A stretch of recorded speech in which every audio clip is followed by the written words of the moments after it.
Welcome, everyone. Welcome to this episode of Evolving Women. Teresa Lysam here, and I'm here with my amazing guest co-host, Claire Yarrington. Hi, Claire. Hey, Welcome. I'm so glad you're here.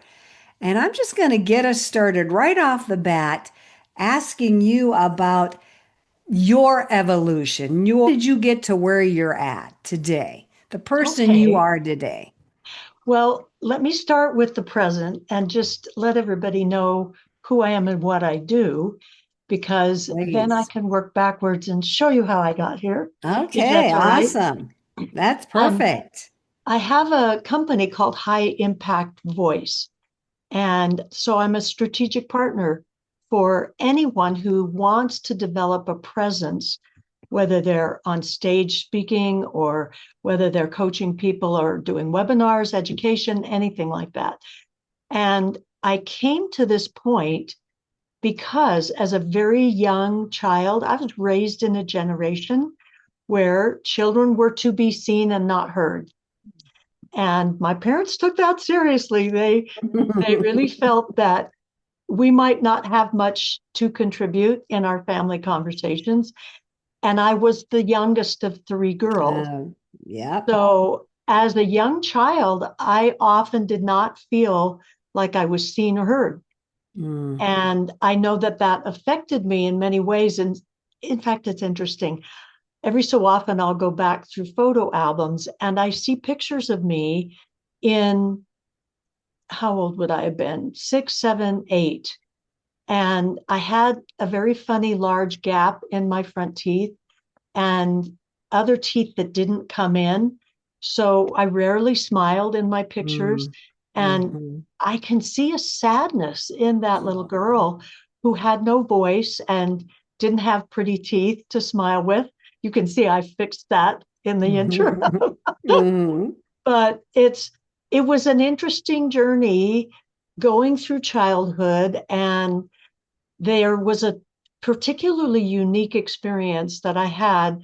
My parents, because we were three girls and very close together, they always wanted to haul us around to the same thing. So they Yes, decided we would be yes. swimmers. So we all were into the pool. And I I thought swimming was fine. We grew up in Manhattan Beach, so it was fine to be a good swimmer.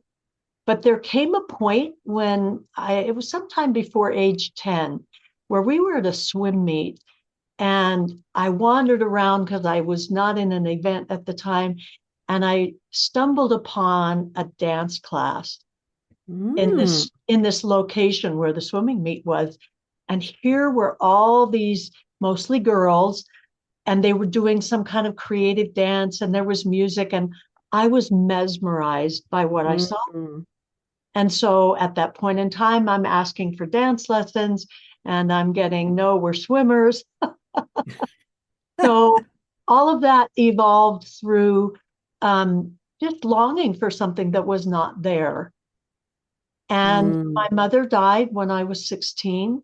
Mm. So that created a very big evolution and pivot in my life. Oh, for sure. I realized a lot of things about our family dynamic were things that became in my radar to be able to change. And one of them was this longing for a dance class. And my father ended up with quite a bit of debt as a result of my mother's final Mm. hospital stay. And Mm. so I decided I would get a job and pay for those lessons myself, which I Mm. did. So I got to college, and because I think my father recognized that I had a level of intelligence that would make me a solid professional if I chose to go that direction. And I felt some pressure, whether he intended it or not, for me to be a doctor, a lawyer, something really Mhm. professional. And so my first year in college, I'm pursuing all that general ed, Yeah. and you have to take a PE class. And the college I went to had a list of dance classes that was a mile long. I just was like a kid in a candy I store. bet. I bet. And my first year, I could only take one class. But at the end of that first year, I had to have a conversation with my father, and I needed to have a voice. And it was Mm, probably the first time in my life that I gained the courage to have a crucial conversation with my dad. He had paid for mm, my first year of college, but he had paid for it with a caveat that it was yeah. up to me to figure out how to pay for the rest of those college years. Okay. He covered the freshman Okay. year. And I was smart enough to realize that I could either get a job or get a scholarship. And the scholarship looked better to me because that way I was paid to do what I was there to do, which was get an education. Mm-hmm. So at the end of that first year, I had a scholarship, and I said to my dad, I know you probably won't understand this, but I can't be a doctor or a lawyer. It's what I really love is performing arts.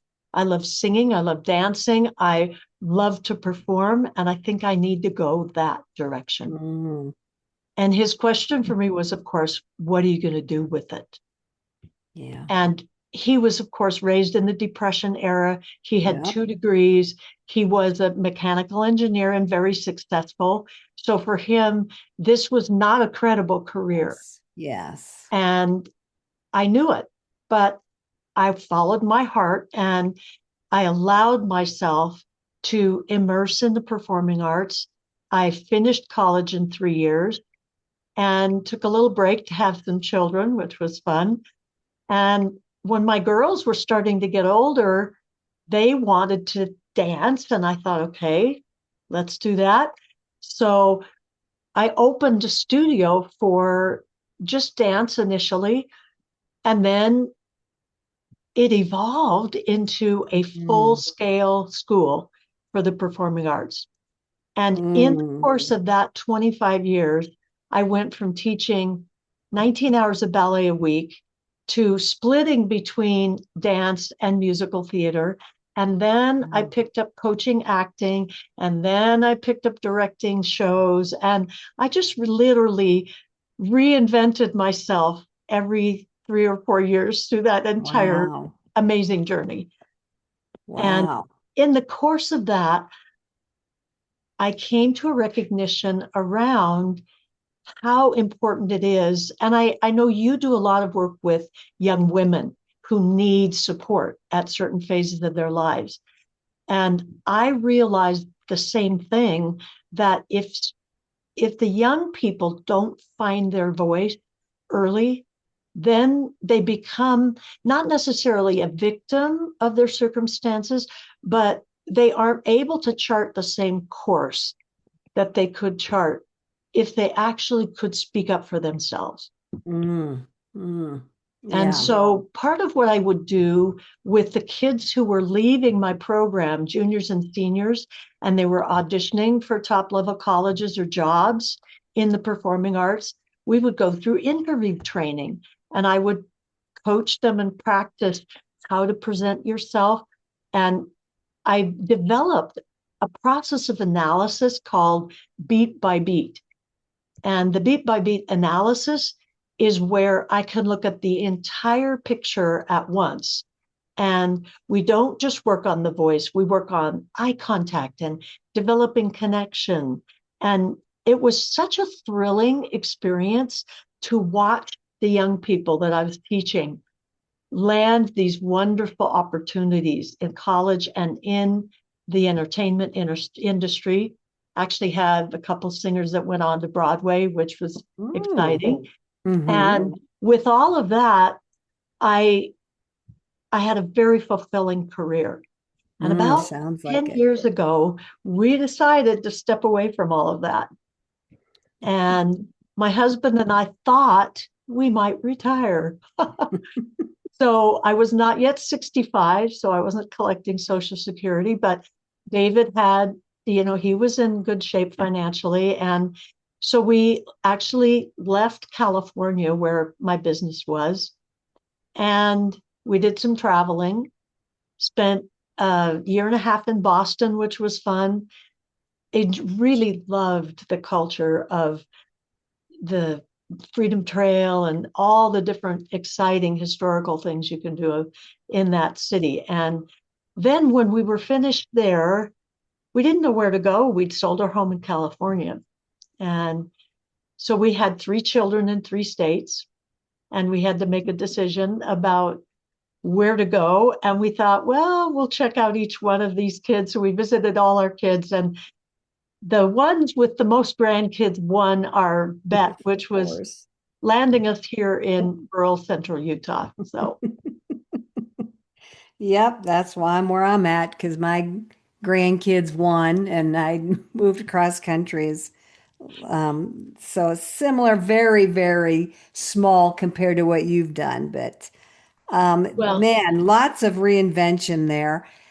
Because it sounds like you didn't have this. Some people have this ultimate goal of creating a, I'm just using you as an example, performing arts academy, studio, whatever, and this huge plan that they're working towards.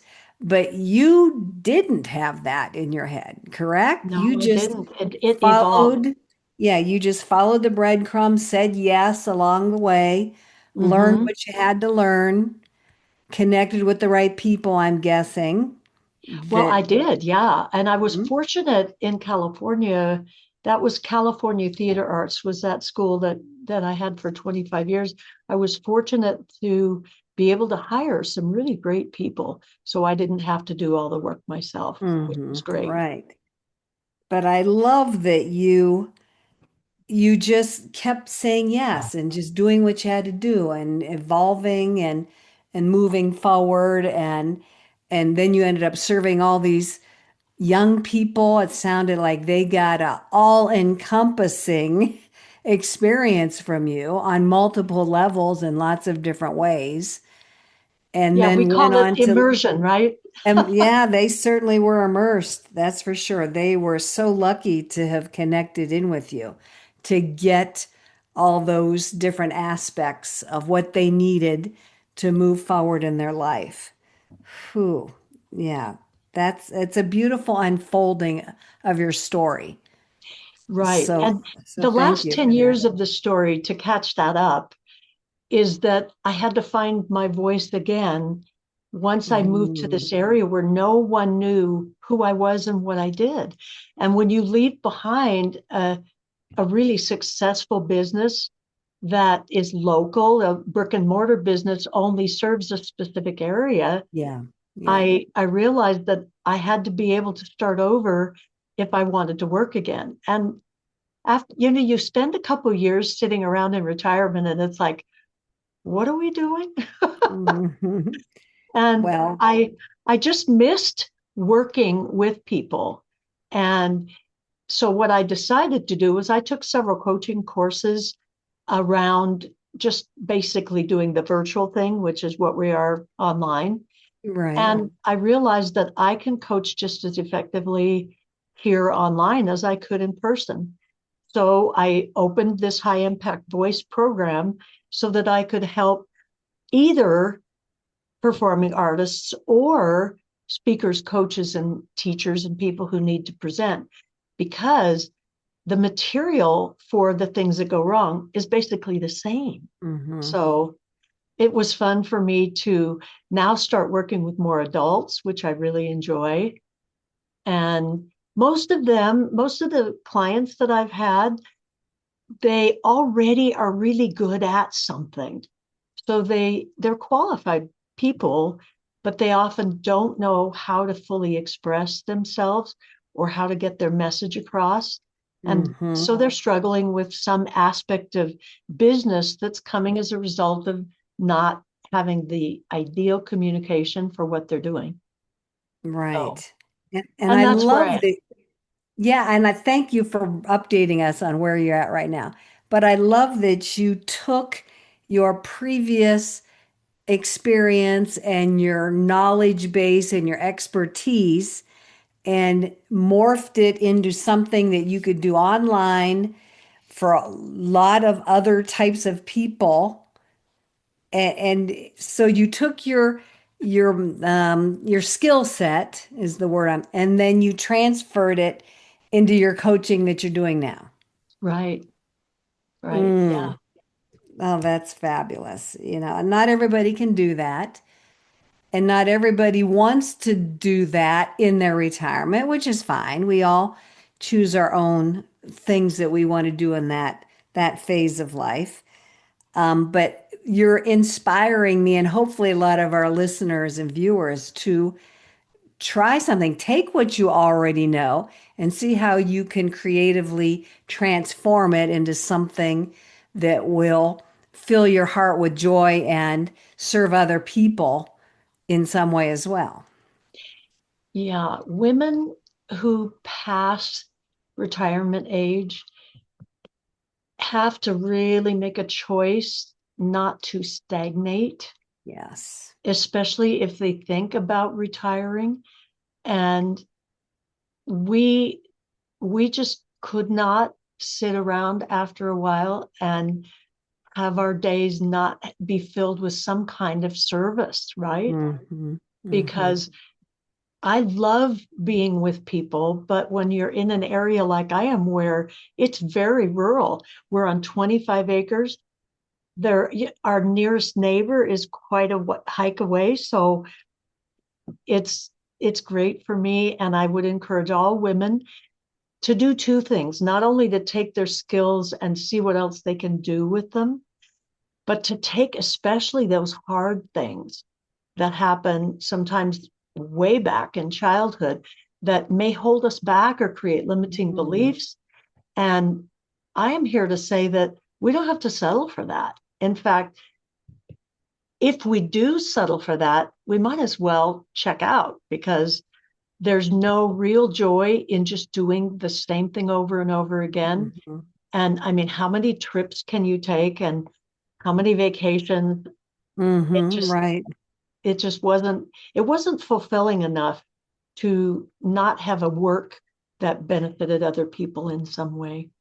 Right. And something that you're passionate about, and you're now really giving back in a bigger way because you have the time. You don't have the stress level of being in survival mode. Right, right, I I just remember being in, and I see my daughter, it's playing out for her with the grandkids. You're in that middle part of life when you're just trying to survive and keep your head above water. right. And and I went through it, and you don't know you're in it till you're past it. And then when you finally get to relax, like, oh yeah, that was surviving. I was just surviving there. Um, and now we have the opportunity to think about what we want to do with some intention Right, and how right. we can reinvent ourselves in a way that's impactful Well, for can I others. just say that I love what you're doing? I love that you are creating a platform for women to really see what options are out there for them and Thank you. to reignite that sense of enthusiasm that we have when we're younger for, oh, let's go try something new. And Hmm. I personally don't believe we were created to just get comfortable. And I love the idea that we can take whatever challenge or bad experience or failure that comes in our lives and transmute that into what can I learn from this and how can I give back to someone who might be going through the same situation. So, Mm. yeah, to all those Love that. moms with kids, we're probably talking to their moms, but that's okay. It once you get through that, it's not over. Mhm. In fact, we were so lucky. We started young, and by 45, I was a grandmother, and by 47, an empty nester. So life Wow. was anything but over at that point. Oh, wow. Yeah, that was a little bit before I was. But I like to say we front loaded our kids Uh-huh. when we were in our 20s. And then so that when we did get to that comfortable age, yeah, they were on their own and we were able to try some new things. But I really want to come back to stagnate, that word stagnant, because I've seen that play out in some of my family members where Mm-hmm. they got to a certain point in their life and They thought everything was behind them and they could just sit and kind of vegetate and not really do anything new, not learn anything. And that kind of really bothered me. Hmm. So, Like, can I share a hmm, quote with you? please, This is a please. quote that I like to share in my courses because it's Warren Buffett. Everyone knows who he is and knows how Hmm. successful he is. He Yep. says, the one easy way to become worth 50% more than you are now in whatever you want to do is to hone your communication skills. Mm, And so when you think about that, stagnation is just a failure to identify and embrace and speak out what would really get you excited, mm, because stagnation is an absence of enthusiasm, it's an absence of hmm. excitement Right, right. for life. And I love in Sue's podcast, she talked about um, when you're gaining and losing weight, what are you going to do? Shop and eat, right? And I did find myself in that stagnant place. I've done it more than once, but I can't stay there Right, because right. life is too precious not to be going for something, whatever it That, is you want to go for. and thank you for mentioning that you did find yourself in that. And so don't anybody listening, don't beat yourself up if you find yourself in that place. Yeah, Just just know you recognize can, it. yeah, recognize it, make a new decision. You can make a new decision at any point in time, any point in the day, tomorrow, whenever, and find something that can reignite your passion, whether it's be learning something, trying something you always wanted to try, exploring something local to you. I like to say take baby steps, and Well, and that will I, lead to bigger things. yeah, I'd love to talk about baby steps because Please. one of the things that pulled me out of one phase of stagnation was recognizing that I had lost the sort of fitness that I had when I was teaching ballet every day, Mm. and I had gained weight.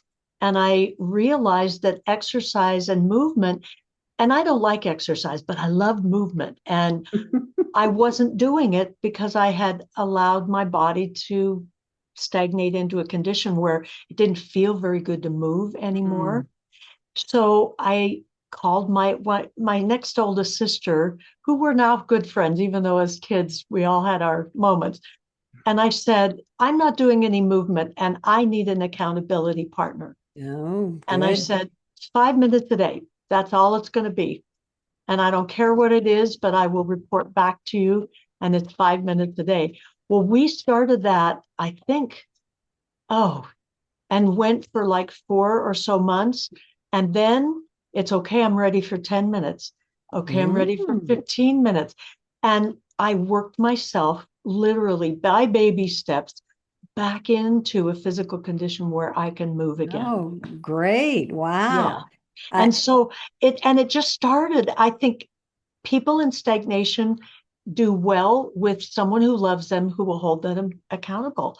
And hmm. start small, right?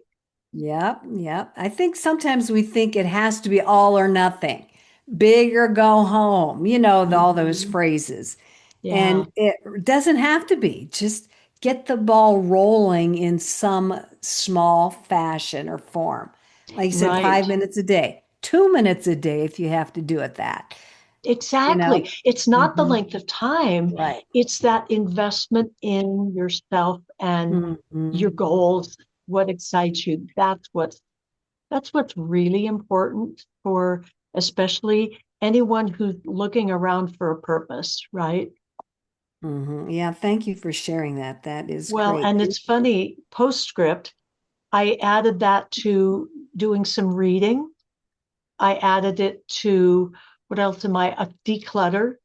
So I've got three accountability partners for three Oh, different, wow. like short segments, 15 minutes of decluttering and 10 minutes of reading and 15 minutes of exercise. And Yeah, So you had that ripple effect. it One good did. thing led to another, or domino It effect, did. whatever you want to refer to it as. It did. Um, And it's almost impossible to remain stuck somewhere as long as there's some motion happening anywhere in your life. mhm, mhm. And then So, it just kind of, like you said, it's kind of seeps itself into the other areas of your life as mhm, well. mhm. So yeah, I love that. That's a great thing to share with our viewers. So thank you so much for that. You mentioned Sue, so I'm gonna try to remember to link to her video from here, her Yeah, podcast, so other yeah. people can check her out. Sue is the reason we're connected, me and Claire connected here. So, and I'm so glad she did connect us because this has just been delightful. But I want to go back to, and I got to kind of watch the time. I know we have to wrap up here, but that honing your communication skill that you were talking about, Hmm. that I've never really thought about it like that. Can you Well, would just you speak like a me to? little bit? Yeah, please, just a little bit Okay. more expanded on that. I will share the three things that go wrong for most people when it comes to communication. And there are also some great books out there. Super Communicators is a good book. What else? Crucial Conversations. What's different, though, about reading a book about communication and actually working in a program, whether it's a workshop or I do workshops, I also coach one on one, you need time to actually practice those skills. Hmm. And the three things that go wrong aren't universal, meaning if I'm working with someone, they usually don't have all three things. There's usually one thing that's really dominant, and then the other Hmm. things might show up in some way. But one is the nervous system. People's nervous systems respond differently to public speaking experiences. And lots of people notice that. Well, so for a coach, for instance, maybe coaching doesn't trigger anything difficult for them around communication, but maybe they're in a strategy call and they're presenting an offer to someone, and all of a Hmm. sudden they're not in their body anymore. They're not even in their head anymore. Yeah. They're shaking, their mouth goes dry, they forget their words, things like that happen. And the other thing that I notice a lot with speakers is the use of fillers. And fillers are Mm. also a nervous system dysregulation. And Mm. so when I work with people beat by beat, I can say, let's take a look at this segment right here. Can you see that you've gone from confident to nervous system hijack? Mm. And once they see it, then we talk about this massive toolbox that I developed over the 25 years of how do we get that nervous system back and into a calm place. Mm. And the second thing that often goes wrong for people is the presentation or where they're actually delivering their message. And those are very often things that are habitual or they're not aware of them. And if people don't review what they've done on video, they often just are totally unaware that those things are happening. They Right. involve things like eye contact or the use of a variety of pacing, slowing down sometimes, the volume that they use or don't use, the pitches that they use or don't use. So all of those things come into the delivery part of how you communicate. And it's interesting when you grow up in a family, side note, right? Often your parents or your siblings, all they have to do is look at you to see that your emotions are right there, right? Mm-hmm. Mm-hmm. And so sometimes we develop coping skills to be able to, I know I did. I felt the need to hide my emotions because I didn't feel seen and heard. Mm-hmm. Yeah. And then you have to overcome things like that if you're going to become vulnerable and really connect with people. Mm-hmm. And Wow. so that's part of the delivery. And then the third thing that goes wrong is what is your message? Is your message clear and is it organized and can people follow it? Are they compelled by it? Does it interest them? So Mm, those are the three things that people need to look at when they're improving their communication skills. love that. And when you were talking about nervous system, isn't speaking in public, people would rather die than speak in public. Some people talk Some about a people, nervous system issue.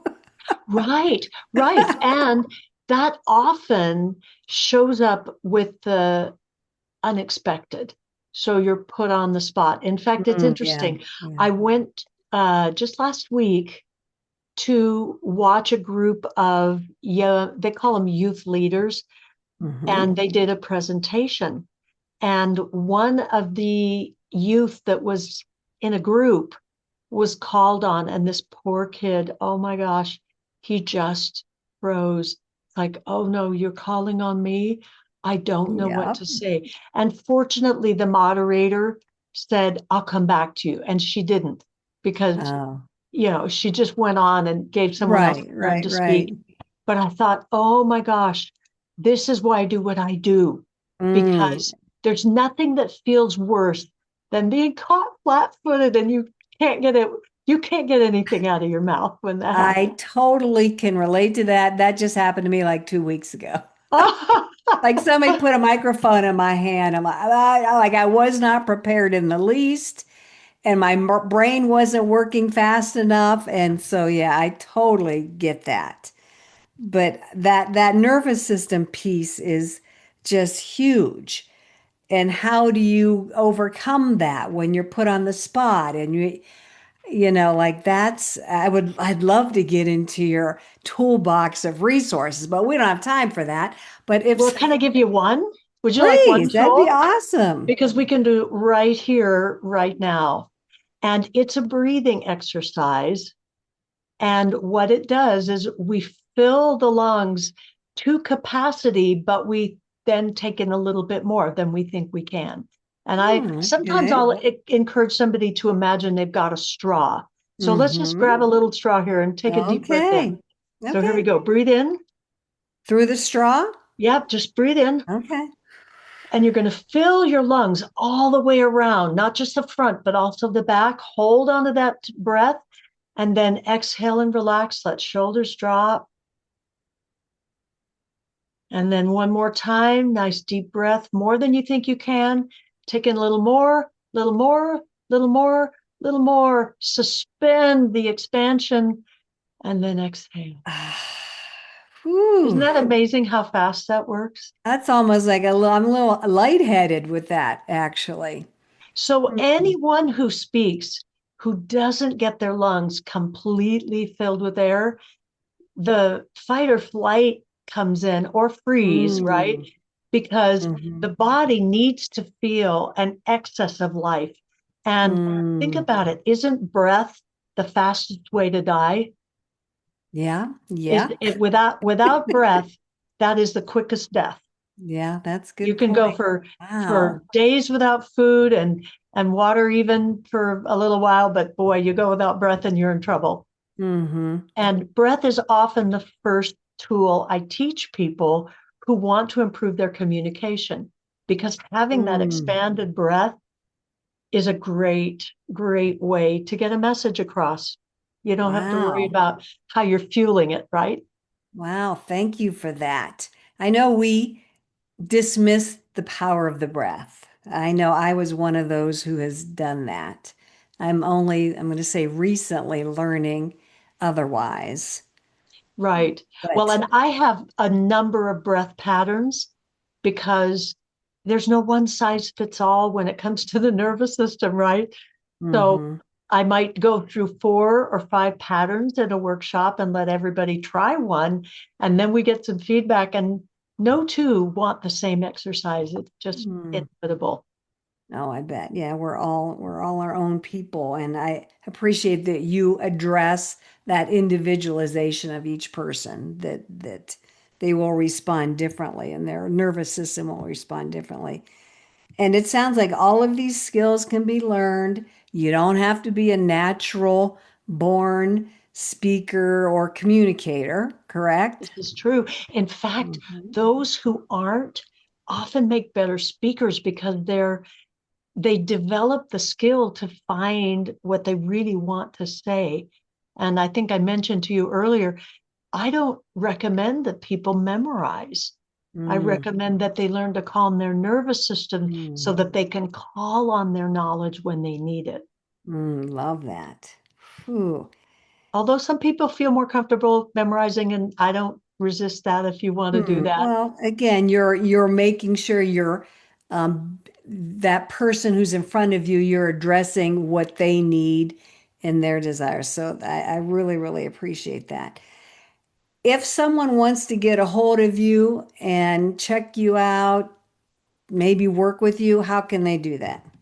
Well, I have a website and it's highimpactvoice.com. And I don't know if you want a link, but if someone is interested, I often will ask them to fill out an intake form so that they Okay. can tell me what's going on. And then I do a free call so that we can see if they're right for a program that I do. Okay. And we'll put links to those with this episode. So Okay, everybody listening, if you're interested in getting a hold of Claire, just watch for the links down in the video. You can send me whatever links you want, Claire, and we'll put them there. okay. But I love what you've done. I loved how thank you so much for sharing how you got to where you're at, all of those evolutions that took place for yourself. Thank you. You've shared some gems and a process of that deep breathing through the straw. I have heard the straw thing. There's something about your lips, right? Like bringing it in with that small little space there. So thank you for sharing that. Get a hold of Claire if you need any help, and you can get a free consultation with you, correct? So Mm-hmm. this has just been delightful. I hope everybody listening has found the inspiration that they need to maybe take that next step and do something that might frighten you a little bit and just kind of push out that comfort zone for yourself. Claire, thank you. Thank you for what you're doing out there for people. So appreciate you. I have to grab my little sign because I tend to Oh, forget to say this stuff. yeah. So, I have one final thought please, for your listeners. There is please. nothing that builds your confidence faster than building the skill of communication. When you Love want to that. feel confident, learn how to express yourself. And Hmm. yeah, so, Yes. and I liked and subscribed, by the way. So Oh, yay. go do And that. if anybody listening, you feel like this is an important message, an episode that somebody else will find helpful, please share it with them. Yeah, thank you We for would that. like to just spread the love and be the ripple effect. So thank you everybody for listening. Thank you, Claire. We so appreciate you. And we will see everybody the next time in the next Evolving Women episode. Yes, we Bye-bye. will. Thank you, Teresa.